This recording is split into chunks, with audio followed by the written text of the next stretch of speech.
Welcome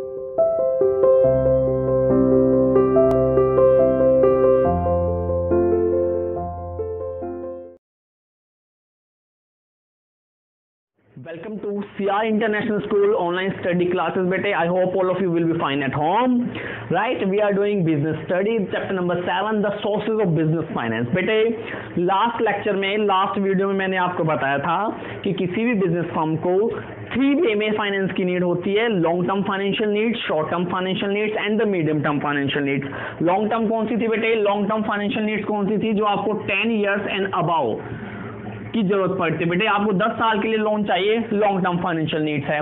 medium term कौन सी थी? 1 year to 10 year बेटे, 1 से 10 साल के बीच मुझे लोन चाहिए बेटे, मुझे उसकी पेमेंट 1 से 10 साल के बीच में करनी है, मीडियम टर्म। और लेस देन 1 ईयर अगर होता है, 1 साल से कम के लिए हमें चाहिए बेटे लोन, तो वो कौन सा था? Short term financial need. तो बेटे आपको लॉन्ग टर्म फाइनेंशियल नीड्स किस लिए होती थी? बिल्डिंग, प्लांट, मशीनरी, ये सब परचेस करने के लिए। मीडियम टर्म किस लिए होती थी बेटे? ठीक है, बिल्डिंग पे रिपेयर करने के लिए, एडवर्टीजमेंट पर खर्चा करने के लिए, रिसर्च एंड डेवलपमेंट के लिए। शॉर्ट टर्म फाइनेंशियल नीड्स बेटे रॉ मटेरियल के लिए, वेजेस पे करने के लिए, कैरेज भाड़ा पे करने के लिए। अब देखिए सोर्स ऑफ बिजनेस फाइनेंस, अगर कहने का मतलब है अगर आपको लॉन्ग टर्म के लिए फाइनेंस चाहिए बेटे, कहां से आएगा? ठीक है, मीडियम टर्म के लिए चाहिए, कहां से आएगा? शॉर्ट टर्म के लिए चाहिए, कहां से आएगा? तो अब आपको सोर्सेस पढ़ने बेटे कि ये सोर्सेस आपको कहां से अवेलेबल होंगे, कहां से ये चीजें आपकी आएंगी। तो सबसे पहले हम लॉन्ग टर्म सोर्स की बात करते हैं, यानी अगर आपको 10 साल या 10 साल से ज्यादा के लिए रुपया लेना है बेटे, कहां से आएगा? सबसे पहले इसका होता है इक्विटी शेयर्स। क्या होता है? Equity shares. बेटे कंपनी इक्विटी शेयर इश्यू करके 10 साल, 15 साल, 20 साल के लिए रुपया अरेंज कर सकती है। तो सबसे बड़ा सोर्स होता है लॉन्ग टर्म फाइनेंस का क्या? Equity shares. सेकंड होता है बेटे प्रेफरेंस शेयर्स। ठीक है, ये सारे होते क्या हैं अभी डिटेल में पढ़ेंगे, फिलहाल आप केवल नाम जान लीजिए कि अगर आपको लॉन्ग टर्म फाइनेंस चाहिए तो बेटे क्या इश्यू करना पड़ेगा, कहां से मिलेगा? मीडियम टर्म चाहिए, शॉर्ट टर्म चाहिए तो कहां से मिलेगा? तो पहला था इक्विटी शेयर, सेकंड है बेटे प्रेफरेंस शेयर्स। ठीक है, आपको प्रेफरेंस शेयर बेटे एक ऐसी चीज होती है, ठीक है, जहां से आप लॉन्ग टर्म फाइनेंस अरेंज कर सकते हो। थर्ड होता है बेटे डिबेंचर्स, डेट जिसे हम बोलते हैं डिबेंचर्स। ठीक है, तो आप बेटे उधार रुपया ले सकते हो, यहाँ तो आपको शेयर इशू करने हैं 2, और ये बेटे डिबेंचर आप इशू करके रुपया अरेंज कर सकते हो। ठीक है, डेट कहलाते हैं बेटे ये। ठीक है, इसके बाद है आपका प्लफिंग बैक ऑफ प्रॉफिट या रिटेन्ड प्रॉफिट। ठीक है बेटे, कंपनियों में जो रुपया कंपनी जो प्रॉफिट कमाते हैं उसे रिटेन्ड करके भी, कई सालों के प्रॉफिट को जमा करके भी आप अपनी लॉन्ग टर्म फाइनेंशियल नीड्स को पूरा कर सकते हो। कई सालों के प्रॉफिट को आप जमा कर लीजिए, आपकी लॉन्ग टर्म फाइनेंशियल नीड्स पूरी हो जाएगी। फिर है स्पेसिफाइड फाइनेंशियल इंस्टीट्यूशन। कुछ बेटे गवर्नमेंट ने स्पेसिफाइड किए हुए हैं आपको फाइनेंशियल इंस्टीट्यूशन, तो उससे भी आप लॉन्ग टर्म के लिए लोन ले सकते हो। फाइनेंशियल इंस्टीट्यूशन का मतलब बैंक से होता है बेटे, ठीक है, बैंकिंग, तो उनसे भी आप लंबे समय के लिए लोन ले सकते हो और अपनी लॉन्ग टर्म फाइनेंशियल नीड्स को पूरा कर सकते हो। तो ये 5 आपकी लॉन्ग टर्म फाइनेंशियल नीड्स पूरा करती है, equity share, preference share, debentures, retained profit, ठीक है, और लास्ट है आपका स्पेसिफाइड फाइनेंशियल इंस्टीट्यूशन। अब देखिए मिडिल टर्म, मीडियम टर्म के लिए आपको सोर्स, यानी कि 1 से 10 साल के लिए आपको चाहिए बेटे, कहां से आपका 1 से 10 साल के लिए रुपया आएगा? तो सबसे पहला है डिबेंचर। यस, डिबेंचर से बेटे लॉन्ग टर्म भी होते हैं डिबेंचर, और थोड़े मीडियम टर्म भी होते हैं। आप डिबेंचर 15 साल के लिए भी इशू कर सकते हो और 5 साल के लिए भी इशू कर सकते हो। तो डिबेंचर बेटे दोनों ही नीड को पूरा कर देते हैं, लॉन्ग टर्म भी और मीडियम टर्म भी। साथ ही साथ प्रेफरेंस शेयर्स हैं बेटे, प्रेफरेंस शेयर को इशू करके भी हम अपनी मीडियम टर्म की नीड्स को पूरा कर सकते हैं फाइनेंस की।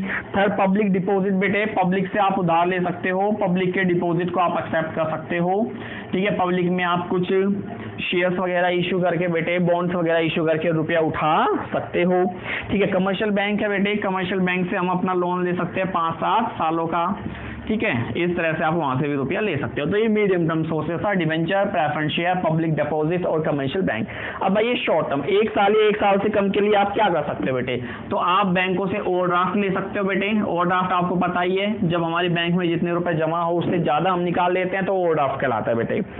सेकंड है कैश क्रेडिट, आप बेटे बैंक को कुछ गिरवी रखकर, ठीक है, ओवरड्राफ्ट में तो कोई गिरवी नहीं रखनी पड़ती चीजें, लेकिन कैश क्रेडिट में गिरवी रखकर आप बैंक से छोटे समय के लिए रुपया अरेंज कर सकते हो बेटे। फिर शॉर्ट टर्म लोन्स, ठीक है, आप लोन ले सकते हो, शॉर्ट टर्म लोन्स ले सकते हो आप बैंकों से 1 साल वाले बेटे। ठीक है, तो आपको 1 साल का रुपया मिल जाएगा।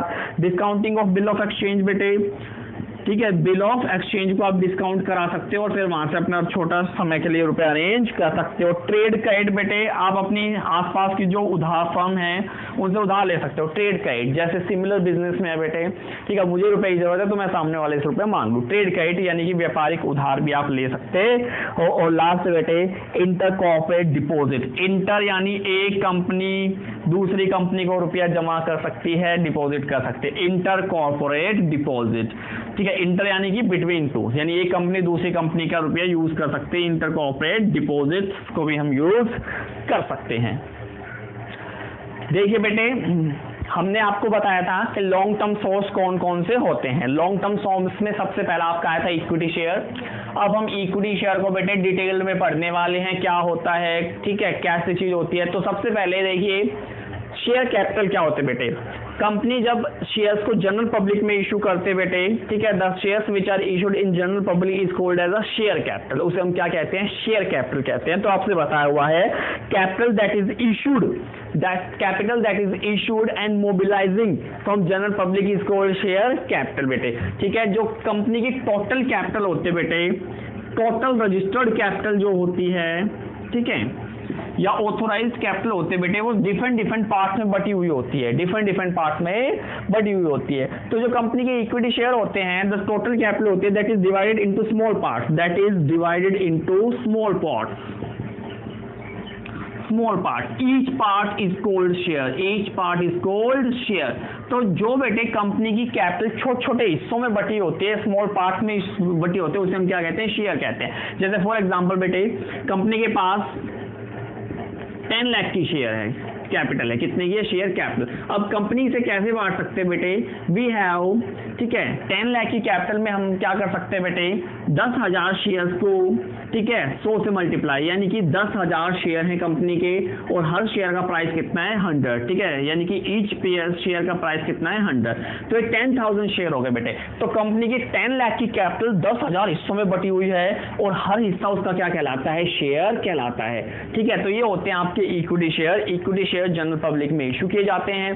कंपनी जब इनकॉर्पोरेट होती है, कंपनी जब एस्टेब्लिश होती है, बनती है, तो कंपनी को बताना पड़ता है उसकी टोटल ऑथोराइज्ड या रजिस्टर्ड कैपिटल कितनी है। टोटल ऑथराइज्ड कैपिटल कितनी है, उसके साथ साथ कितने शेयर वो इशू कर रहे हैं, यानी कि उसके पास टोटल शेयर कितने हैं वो भी उन्हें मेंशन करना पड़ता है। जैसे इसमें हमने किया 10,000 इंटू 10, ये होता है बेटे। कंपनी को अपने मेमोरेंडम ऑफ एसोसिएशन, जो कंपनी का एक इंपॉर्टेंट डॉक्यूमेंट होता है बेटे, उसमें ये सारी चीजें मेंशन करनी पड़ती है। आपको देखो बुक में बताया हुआ है बेटे, ठीक है, कि जो कंपनी अपनी मेमोरेंडम ऑफ एसोसिएशन में डिक्लेयर करते हैं वो रजिस्टर्ड कैपिटल होते बेटे। ठीक है, the registered capital is divided into small unit बेटे, स्मॉल यूनिट में बटी हुई होती है, जिसे हम क्या कहते हैं, शेयर्स कहते हैं बेटे। ठीक है, so capital collected by issuing the share capital is called equity share capital. और बेटे जो कैपिटल कंपनी इक्विटी शेयर को इशू करके, इक्विटी शेयर को इशू करके कलेक्ट करते हैं, वो कौन सी कैपिटल कहलाती है, इक्विटी शेयर कैपिटल। कौन सी कहलाती है बेटे, इक्विटी शेयर कैपिटल। ठीक है, कंपनी की जो टोटल कैपिटल वो स्मॉल पार्ट, स्मॉल डिनोमिनेशन में बटी हुई है, हर पार्ट उसका शेयर है, और कंपनी जो शेयर को बेटे आम जनता में इशू करती है वो इक्विटी शेयर उनकी कहलाती है। ठीक है, तो बेटे इक्विटी शेयर पर कंपनियों को क्या करना पड़ता है, डिविडेंड पे करना पड़ता है बेटे। जो पर्सन इन इक्विटी शेयर को परचेस करता है बेटे, they are the real owner of the business. ठीक है, बिजनेस के ओनर कौन होते हैं, इक्विटी शेयर होल्डर होते हैं बेटे। जिन्होंने इक्विटी शेयर खरीदे हुए हैं ना, वो बिजनेस के रियल ओनर्स कहलाते हैं। इन्हें बेटे participate in management, participate in management, management में पार्टिसिपेट करने का राइट होता है बेटे। इनके पास वोटिंग राइट भी होता है बेटे, ये वोट डालते हैं, ये चेक ऑफ अकाउंट, अकाउंट्स को चेक करते हैं बेटे। ठीक है, चेकिंग ऑफ अकाउंट से ये करते हैं बेटे, वोटिंग राइट्स इनके पास होता है। ये इंस्पेक्शन कर सकते हैं जब चाहे बेटे, जांच पड़ताल कर सकते हैं बेटे। ये they are the main decision taker, decision लेने का सारा इनके पास अधिकार होता है इक्विटी शेयर होल्डर के पास बेटे। ठीक है, तो सारे राइट्स इनको मिलते हैं जो इक्विटी शेयर खरीदते हैं। ठीक है, लेकिन इनकी जो कैपिटल रिटर्न होते हैं बेटे वो सबसे लास्ट में, जब कंपनी खत्म हो रही है, वाइंड अप हो रही है। ठीक है, जब कंपनी की सारी लायबिलिटियां पे हो जाती है ना, तब सबसे लास्ट में अगर कुछ बचता है, मैंने कहा कुछ बचता है, तो इनको मिलता है लास्ट बेटे, अदरवाइज इन्हें कुछ नहीं मिलता। ठीक है, साथ ही साथ कंपनी में जो प्रॉफिट होते हैं बेटे, प्रॉफिट होने के बाद जो लायबिलिटीज की पेमेंट कर देती है ना कंपनी, उसके बाद जो प्रॉफिट बचता है वो सारा प्रॉफिट इनका ही होता है। उसे हम रेजिडुअल प्रॉफिट कहते हैं। क्या कहते हैं, residual profit, the profit which is left after paying all liabilities. बेटे सारी लायबिलिटी को पे कर दो, डिवेंचर होल्डर को इंटरेस्ट पे कर दो, प्रेफरेंस शेयर होल्डर को उनका डिविडेंड पे कर दो बेटे, ठीक है, जितने भी खर्चे हैं कंपनी के अंदर सारे पे कर दो। उसके बाद जो प्रॉफिट बचता है उसे हम क्या कहते हैं, रेजिडुअल प्रॉफिट। तो इसीलिए ये रेजिडुअल ओनर्स भी कहलाते हैं इक्विटी शेयर होल्डर। ठीक है बेटे, तो मैंने इक्विटी शेयर होल्डर के बारे में काफी आपको बता दिया। ठीक है, ये कंपनी के रियल ओनर होते हैं बेटे, वोटिंग राइट इनके पास होता है। ठीक है, इनके पास डिसीजन टेकिंग का राइट होता है, बुक ऑफ अकाउंट्स को चेक करने का अधिकार होता है बेटे। ठीक है, इन्हें डिविडेंड भी सबसे लास्ट में पे होता है और इनकी जो कैपिटल रिटर्न होते हैं वो भी सबसे लास्ट में होते हैं बेटे। अब इसके एडवांटेज देख लेते हैं। ठीक है, advantage to investors. As a investor अगर आपने इक्विटी शेयर बेटे परचेस किए हैं तो आपको क्या क्या एडवांटेज होगा, देखिए पहले to participate in managerial activities. Yes, पहला एडवांटेज देखिए, to participate in managerial activities. तो बेटे मैनेजरियल एक्टिविटीज, मैनेजर्स जो भी काम कर रहे हैं, जो भी डिसीजन ले रहे हैं, जिस भी तरह का काम कर रहे हैं, उन सब में पार्टिसिपेट करने का इन्हें अधिकार होता है। ये मैनेजर से जाके बेटे जांच पड़ताल कर सकते हैं, मैनेजर से क्वेश्चन कर सकते हैं, मैनेजर से पूछ सकते हैं आपने क्या किया, कब किया, कैसे किया बेटे। तो इन्हें सारे डिसीजन मेकिंग राइट्स इनके पास होते हैं। ये फर्म के अंदर डिसीजन ले सकते हैं बेटे, डिसीजन दे भी सकते हैं, ये पार्टिसिपेट कर सकते हैं बेटे। ठीक है, ये अपनी तरफ से डायरेक्टर को अपॉइंट करते हैं और वो डायरेक्टर सारे डिसीजन लेता है बेटे। Second है to earn more by way of dividend,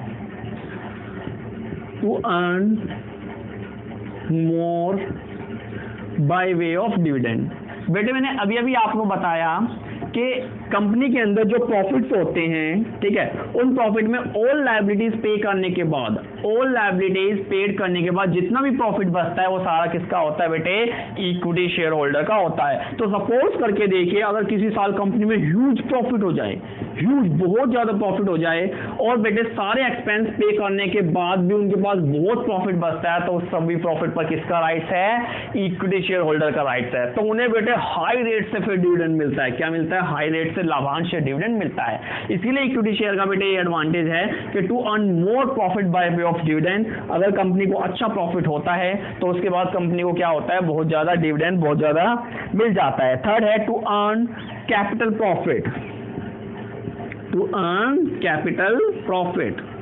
बेटे जो कंपनियां प्रॉफिट बहुत ज्यादा कमाती है उनके शेयर के प्राइस बहुत हाई हो जाते हैं। ठीक है, मान लीजिए 1 जनवरी को मैंने बेटे शेयर खरीदे 10,000 एक्स लिमिटेड कंपनी के, 10,000 शेयर खरीदे, वो 10 रुपए का था बेटे, यानी मैंने 1 लाख रुपए लगाकर क्या किया, प्रॉफिट खरीद लिया। ठीक है, 1 जनवरी को। अब मुझे पता लगा बेटे 31 दिसंबर तक यानी 1 साल के अंदर कंपनी को बहुत ह्यूज प्रॉफिट हुआ है, बहुत हाई प्रॉफिट कंपनी को हो गया। मान लीजिए कंपनी को बेटे 30 लाख का प्रॉफिट हो गया। ठीक है, बाकी कंपनियों को बेटे 5 लाख 7 लाख 8 लाख का प्रॉफिट हुआ, लेकिन इस कंपनी को 30 लाख हुआ। जैसे ये खबर बेटे शेयर मार्केट के अंदर पहुंचती है कि इस कंपनी ने बहुत हाई प्रॉफिट कमाए बेटे, तो उस कंपनी के शेयर के प्राइस बहुत हाई हो जाते हैं। यानी बेटे जो 10,000 शेयर मैंने 10 का खरीदा था, अब बहुत हाई प्रॉफिट होने से वो 10 रुपए का प्राइस कितने का हो गया, 80 रुपए का हो गया। तो बेटे मेरी इन्वेस्टमेंट कितने में कन्वर्ट हो गई, 8 लाख में। तो सोच के देखो मैंने खरीदा था 1 लाख का, अब मेरे शेयर हो गए 8 लाख के। इनमें 10,000 में से अगर मैं 5,000 शेयर बेच दूं बेटे 80 के हिसाब से, तो 40,000 रुपए मैं कमा लूंगा, 4 लाख रुपए मैं कमा लूंगा।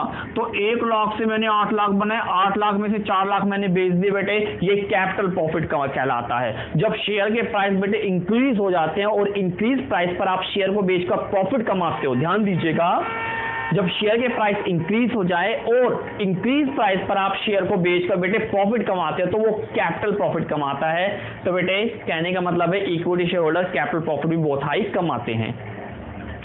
देखिए स्टूडेंट्स, अभी आपने पढ़ा एडवांटेज टू द इन्वेस्टर्स। ठीक है, इन्वेस्टर को क्या एडवांटेज होता है। अब देखिए advantage to the company, company को क्या फायदा होता है बेटे इक्विटी शेयर से। पहला है अरेंजमेंट ऑफ परमानेंट कैपिटल। बेटे तो कंपनी के पास परमानेंट कैपिटल आ चुकी है। क्यों, कोई कंपनी को इनकी रीपेमेंट कब करनी है, at the time of winding up, यानी जब कंपनी खत्म होने जाएगी बेटे, कंपनी का वाइंड अप होगा, कंपनी खत्म होगी, तभी उनकी कैपिटल की वापसी होगी। यानी कि कंपनी के पास एक परमानेंट कैपिटल आ चुकी है और अब कंपनी श्योर है इसकी तरफ से कि भाई इतने के शेयर हमने इशू कर दिए, ये कैपिटल तो हमारे पास है ही, ये कहीं नहीं जाने वाली आपकी। तो कहने का मतलब है कंपनी के पास बेटे ठीक है परमानेंट कैपिटल का अरेंजमेंट हो जाता है। सेकंड है नो फिक्स्ड बर्डन। बेटे देखिए इक्विटी शेयर होल्डर का सबसे बड़ा एडवांटेज क्या है कंपनी के लिए, प्रॉफिट होंगे तो डिविडेंड पे होगा, प्रॉफिट नहीं होंगे तो कोई डिविडेंड पे नहीं होगा।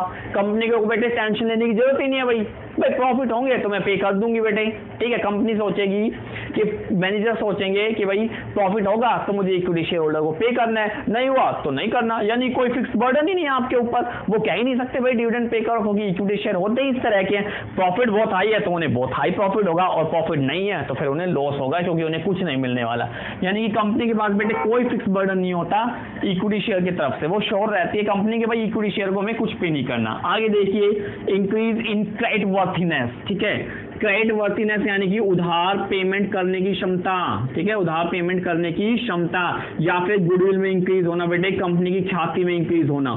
तो जिस कंपनी के पास बेटे huge amount of equity share होते हैं, उसकी प्रसिद्धि बहुत अच्छी होती है, उसे कोई भी कंपनी, कोई भी बैंक बेटे लोन इजीली प्रोवाइड करा देता है, कोई भी लोन इजीली। क्यों? क्योंकि बेटे इक्विटी शेयर होल्डर को कंपनी के बंद होने के बाद सबसे लास्ट में पेमेंट होती है, तो इन्हें श्योर है कि भाई हमारा बैंक लोन हमने इसको दिया तो जरूर वापस आएगा, क्योंकि इसके पास huge amount of share capital है बेटे, ह्यूज अमाउंट ऑफ इक्विटी है। कहने का मतलब इनकी क्रेडिट वर्थीनेस बढ़ जाती है, इन्हें इजिली लोन मिल जाता है, क्योंकि जो लोन बेटे प्रोवाइड कराते हैं वो मेक श्योर है भाई इनके पास huge amount of equity share है, ठीक है। तो अगर कंपनी कभी खत्म होगी तो हमें हमारा रुपया वापस मिल जाएगा, ठीक है, क्योंकि इक्विटी शेयर होल्डर को तो जब मिलता है जब कुछ बचता है, पहले तो सब लोन होल्डर्स को ही दिया जाता है, तो इसीलिए बेटे वे श्योर रहते हैं कि हमें उनका रुपया मिल जाएगा। No need for mortgage, mortgage मतलब गिरवी, ठीक है। कंपनी को बेटे कुछ गिरवी रखने की जरूरत नहीं है, कुछ प्लेस रखने की जरूरत नहीं है, ठीक है। इक्विटी शेयर होल्डर इशू कर दीजिए, आप उनसे रुपया ले लीजिए, उन्हें फिर ना प्रॉफिट होगा तो डिविडेंड पे करेंगे, अदरवाइज कोई प्रेशर नहीं है हमारे पास, कोई चीज हमें गिरवी रखने की जरूरत नहीं पड़ेगी। देखिए स्टूडेंट्स, अभी अभी आपने एडवांटेज पढ़े, ठीक है, कि भाई इन्वेस्टर्स को और कंपनी को क्या क्या एडवांटेज होते हैं इक्विटी शेयर्स के। अब आप लिमिटेशन यानी कमियां देखिए, ठीक है, कि क्या क्या नुकसान होते हैं इन्वेस्टर्स और कंपनी को इक्विटी शेयर्स के। देखिए सबसे पहले लिमिटेशन फॉर इन्वेस्टर्स के लिए क्या नुकसान है, देखिए सबसे पहले अनसर्टेन इनकम, अनसर्टेन यानी अनिश्चितता, तो बेटे अनिश्चितता बनी रहती है किसके अंदर, इनकम के अंदर। भाई क्यों? क्योंकि अगर प्रॉफिट ना हो, प्रॉफिट हो ही नहीं तो फिर कुछ पे नहीं करते, ठीक है। हम इक्विटी शेयर होल्डर को कुछ भी पे नहीं करते अगर हमारे पास प्रॉफिट ना हो तो। प्रॉफिट होंगे तो पे होगा, प्रॉफिट नहीं होंगे तो पे नहीं होगा। और कई बार तो ऐसा होता है कि प्रॉफिट होने के बावजूद इन्हें कुछ नहीं मिलता। क्यों? क्योंकि जो मैनेजर्स होते हैं बेटे, वो मैनेजर क्या कर लेता है, प्रॉफिट को रिटेन्ड कर लेता है। क्या कर लेता है? प्रॉफिट को रिटेन्ड कर लेता है, और रिटेन्ड करने के बाद, ठीक है, इक्विटी शेयर होल्डर को कुछ नहीं मिलता। कहने का मतलब है कि अगर आपने इक्विटी शेयर होल्डर परचेस कर लिए बेटे, तो आपकी इनकम अनसर्टेन रहेगी, अनिश्चितता रहेगी। आपके पास बेटे बैकअप होना चाहिए, बहुत पैसा होना चाहिए, तब आप इक्विटी शेयर खरीद सकते हो। होने पर बहुत हाई प्रॉफिट जाता है और ना होने पर आपको कुछ नहीं मिलता बेटे, ठीक है। इसलिए देखिए नेक्स्ट, लॉस ड्यू टू रैक्सेशन। रैक्सेशन मतलब मंदी का दौर बेटे, मंदी का दौर। तो मंदी के दौर में होता क्या है, प्रोडक्ट बिकता नहीं, प्रोडक्ट बिकेगा नहीं, प्रॉफिट होगा नहीं, प्रॉफिट नहीं होगा, इक्विटी शेयर होल्डर को कुछ मिलेगा नहीं। एक चीज और होती है बेटे, मंदी के टाइम पे क्योंकि प्रॉफिट नहीं होता, इसलिए जो मार्केट शेयर है प्राइस के वो गिर जाते हैं बेटे, और शेयर के प्राइस गिरने से सबसे ज्यादा नुकसान किन्हें होता है, इक्विटी शेयर होल्डर को सबसे ज्यादा नुकसान होता है बेटे। तो इसीलिए रैक्सेशन जो पीरियड होता है बेटे मंदी का, इसलिए हमेशा कहा जाता है भाई मंदी के समय ना कभी इक्विटी शेयर खरीदने चाहिए, और इक्विटी शेयर खरीद रखे हैं तो उन्हें बेच दो बेटे, ताकि लॉस से आप बच सको, ठीक है। तो रैक्सेशन का टाइम निकालना बहुत मुश्किल हो जाता है इक्विटी शेयर होल्डर्स के लिए। आगे देखिए, loss due to liquidation. Liquidation यानी कि समापन। जब फर्म का समापन होता है, ठीक है, खत्म होती है फर्म, तो बेटे अगर लॉस बहुत ज्यादा हो गई, लॉस बहुत ह्यूज हो गए, बहुत ज्यादा हो गए बेटे, तो फिर इक्विटी शेयर होल्डर को कुछ नहीं मिलेगा, क्योंकि सारा का सारा प्रॉफिट, सारा का सारा अमाउंट जो बचा हुआ है वो उस लॉस को पे करने में ही चला जाएगा। तो इक्विटी शेयर होल्डर के हाथ कुछ नहीं लगेगा, यानी कि लिक्विडेशन के समय भी बहुत ज्यादा आपको लॉस हो जाता है। लास्ट है loss due to speculation. Speculation का मतलब होता है सट्टेबाजी, सट्टेबाजी बेटे। तो कई लोग सट्टा खेलते हैं बेटे इक्विटी शेयर पर, ठीक है। एक मार्केट में आर्टिफिशियल डिमांड क्रिएट की जाते हैं बेटे शेयर की, ठीक है। तो अचानक शेयर के प्राइस बढ़ जाते हैं, और जब बेटे उन्हें बेचने पर आते हैं तो अचानक उनके प्राइस घट जाते हैं। तो स्पेकुलेशन के कारण बेटे इक्विटी शेयर होल्डर को बहुत बार लॉस हो जाता है। तो ये थे इन्वेस्टर्स को लॉस, कि भाई अनसर्टेन इनकम होती है, मंदी के दौर में बहुत ज्यादा हानि होती है, लिक्विडेशन के समय बहुत हानि होती है, और स्पेकुलेशन के चलते भी उन्हें बहुत हानियां हो जाती है। आगे देखिए limitation for the company, company के लिए क्या क्या नुकसान है। सबसे पहला, no advantage of trading on equity. बेटे ट्रेडिंग ऑन इक्विटी का मतलब होता है बेटे जो लेस कॉस्ट ऑफ फंड होते हैं, यानी डेट होल्डर्स, डेट जो होते हैं, डिबेंचर जो होते हैं बेटे, लोन जो होता है, उसका फायदा उठा के बेटे, ठीक है, हम अपनी अर्निंग पर शेयर, इक्विटी पर शेयर को हम बढ़ा लेते हैं। ठीक है, तो जब केवल आपके पास इक्विटी शेयर है तो आप बेटे ट्रेडिंग ऑन इक्विटी का फायदा नहीं उठा सकते। ट्रेडिंग ऑन इक्विटी का फायदा उठाने के लिए बेटे आपको डेट प्लस इक्विटी को मिक्स करना पड़ेगा, और जब जाके आपको ट्रेडिंग ऑन इक्विटी का फायदा मिलेगा। तो इन्होंने कहा क्या रखा है, if a company issue only equity share it can not take advantage of trading on equity. तो बेटे अगर केवल आपने इक्विटी शेयर ही इशू किए, डेट इशू नहीं किए, तो आपको ट्रेडिंग ऑन इक्विटी का कोई फायदा नहीं मिलेगा, आपकी कॉस्ट हाई ही रहेगी इक्विटी शेयर होल्डर की। The company must have borrowed capital to take the advantage of trading on equity, यानी इसका फायदा लेने के लिए आपको डेट इशू करने ही पड़ेंगे। सेकंड आइए, no flexibility in capital structure. Flexibility का मतलब होता है लोचशीलता, लचीलापन बेटे, ठीक है, यानी जो चीज इजीली चेंज हो जाए। अगर आपके पास केवल इक्विटी शेयर होल्डर है बेटे तो कैपिटल स्ट्रक्चर में फ्लेक्सिबिलिटी नहीं है। आपको करना क्या चाहिए, कुछ इक्विटी शेयर इशू करने चाहिए, कुछ प्रेफरेंस शेयर और कुछ डिवेंचर और कुछ लोन आपको रख लेना चाहिए, कुछ रिटेन प्रॉफिट रख लेना चाहिए। इस तरह से आपको पूरा फंड तैयार करना चाहिए। लेकिन अगर आपके स्ट्रक्चर में केवल इक्विटी शेयर है बेटे तो उसमें फ्लेक्सिबिलिटी नहीं आ पाएगी, वो एज इट इज ही रहेगा, उसे आप मन चाहे तरीके से कम या बढ़ा नहीं पाओगे। जबकि जो डेट होते हैं बेटे, डेट को हम उनकी पेमेंट करके मन चाहे तरीके से घटा या बढ़ा सकते हैं। नेक्स्ट देखिए, loss due to interference in management. आपको तो पता ही है जो इक्विटी शेयर होल्डर होते हैं बेटे वो मैनेजमेंट में पार्टिसिपेट करते हैं, तो बार बार सारे, अगर 10 इक्विटी शेयर होल्डर है तो 10 के 10 पार्टिसिपेट करेंगे, कोई अपनी सलाह देगा, कोई अपनी सलाह देगा बेटे, ना एक के डिसीजन इंप्लीमेंट हो पाएंगे ना दूसरे के। तो इसीलिए कई बार बेटे इनके इंटरफेरेंस के कारण भी क्या हो जाता है, कंपनी को लॉस हो जाता है इनके इंटरफेरेंस के चलते भी। तो इसलिए बेटे कंपनी को ये हानि भी होती है। मोर फ्लोटेशन कॉस्ट होते बेटे इक्विटी शेयर को इश्यू करते समय आया खर्चा, इक्विटी शेयर को इश्यू करते समय आया गया खर्चा। तो बेटे इक्विटी शेयर को इश्यू करते समय बहुत ज्यादा खर्चा आता है, फ्लोटेशन कॉस्ट बहुत हाई होती है बेटे, ठीक है। इसमें आपको स्टैंप ड्यूटी पे करनी पड़ती है बेटे, ठीक है, स्टेशनरी चार्जेस आपके लगते हैं, ठीक है, प्रीलिमिनरी एक्सपेंस आपके लगते हैं, प्रारंभिक व्यय। तो कहने का सिंपल साफ तरीका है कि बेटे जो इक्विटी शेयर इशू होते हैं तो इशू होते समय इस पर बहुत खर्चा लगता है, प्रोस्पेक्टस कंपनी को अलग से इशू करना पड़ता है जिसके खर्चे से पे करने पड़ते हैं। नेक्स्ट है नो टैक्स एडवांटेज बेटे, तो जो टैक्स एडवांटेज आपको डेट पर मिलता है, डिबेंचर्स पर मिलते हैं, लोन पर मिलता है बेटे, वो टैक्स एडवांटेज यहाँ पर आपको नहीं मिलता। इसीलिए जो इक्विटी शेयर होते हैं वो हाई कॉस्ट ऑफ कैपिटल होती है, टैक्स एडवांटेज ना मिलने के कारण बेटे कंपनी की फर्स्ट चॉइस ये कभी नहीं बन पाते। कंपनी की चॉइस बेटे इक्विटी और शेयर, इक्विटी और डिबेंचर दोनों को मिक्स करके होती है, ना कि केवल इक्विटी। तो टैक्स एडवांटेज भी आपको इक्विटी शेयर पर नहीं मिलता, ठीक है बेटे, डिबेंचर पर आपको मिलता है, प्रेफरेंस पर मिलता है। क्यों? क्योंकि जो टैक्स होता है बेटे वो इक्विटी का डिविडेंड पे करने से पहले हो जाता है, ठीक है, इक्विटी का डिविडेंड पे करने से पहले हो जाता है, ठीक है। अगर बाद में होता तो हमें टैक्स एडवांटेज मिलता, इसीलिए इस पर कोई टैक्स एडवांटेज नहीं मिलता, जिसके कारण ये कंपनी की लिमिटेशन मानी जाती है। Thank you. Difference between owner's fund and borrowing fund देख लेते हैं। ओनर्स फंड जब ओनर खुद अपनी कैपिटल लगाता है, बोरोइंग फंड यानी कि हमने किसी से उधार लिया है बेटे, फाइनेंशियल इंस्टीट्यूशन वगैरह किसी से हमने उधार लिया है। देखिए पहला मीनिंग, सबसे पहले दोनों की मीनिंग क्या होती है भाई, अर्थ क्या है दोनों का। तो सबसे पहले इक्विटी शेयर क्या होते हैं, देखिए it refers to the fund provided by the owner to the business, ठीक है। तो ये ओनर का फंड होता है, it refers to the owner's fund provided to the business, ठीक है। तो जो ओनर होता है वो अपना फंड प्रोवाइड करा कर देता है किसको, बिजनेस को। सेकंड होता है बेटे ब्रॉड फंड, ठीक है। ब्रॉड क्या होता है, इसमें ओनर क्या लेता है, किसी से उधार लेता है, क्रेडिट बेस पे दूसरों से उधार लिया जाता है। So it refers to the fund which is taken by business in the form of loan. So it refers to fund taken by business as a loan. तो बेटे सिंपल सी बात है, ब्रॉड है, उधार लिया हुआ है, तो ये लोन के रूप में लिया जाता है और ये बिजनेस खुद लगाता है, ठीक है। बिजनेस में खुद ओनर अपनी कैपिटल इन्वेस्ट करता है, इसीलिए उसका खुद का ओनर्स फंड होता है। ये लोन है एक तरह से बेटे, ये लोन है और ये कैपिटल है। कैपिटल हमें खुद लगानी पड़ती है, लोन हम बैंकों से ले लेते हैं। सेकंड टाइप देखिए, ठीक है, ओनर्स फंड के अंदर equity share capital, preference share capital, ठीक है, ADR American deposit receipt, GDR global deposit receipt और IDR इंडियन डिपॉजिट रिसिप्ट, ये सारे आते हैं ओनर्स फंड के अंदर। और ब्रॉड कैपिटल के अंदर क्या आता है बेटे, loan from banks, loan from financial institution, बेटे फाइनेंशियल इंस्टीट्यूशन से लोन लिया आपने वो, डिवेंचर इसके अंदर आपका आ जाएगा, कैश क्रेडिट इसके अंदर आपका आ जाएगा, और ड्राफ्ट आपके इसके अंदर आ जाएगा, यानी जो भी चीज आप दूसरों से उधार लेते हो बेटे वो सब इसके अंदर आ जाएगा। Trade credit, public deposit, loan from commercial bank, loan from financial institutions, ये सब चीजें इसके अंदर आते हैं। आगे देखिए रिक्वायरमेंट ऑफ सिक्योरिटी, यानी कि मॉर्गेज के रूप में, प्लेज के रूप में हमें कोई गिरवी रखना पड़ता है या नहीं। तो क्योंकि ओनर बेटे खुद रुपया लगा रहा है तो खुद रुपया लगाएगा तो बेटे गिरवी थोड़ी रखेगा, सिंपल सी बात है। सो there is no need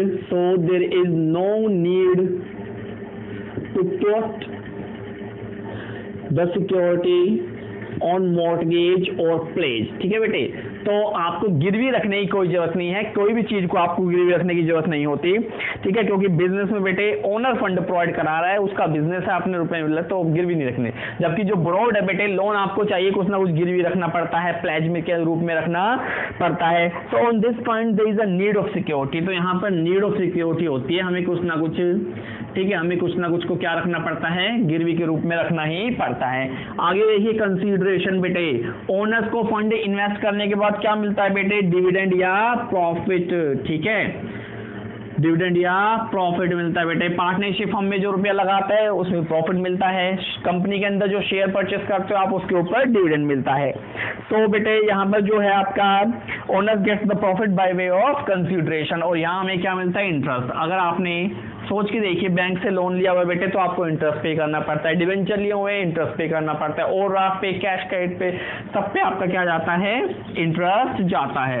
risk of refund बेटे, तो यहाँ पर पूरी तरह से रिस्क होता है ओनर की कैपिटल में, ठीक है, क्योंकि खुद हमने रुपया लगाए बेटे, रुपया डूब गया तो सारी कैपिटल डूब गई, एक रुपया भी वापस नहीं आने वाला। So there is a more risk, full risk, बहुत ज्यादा रिस्क होता है बेटे।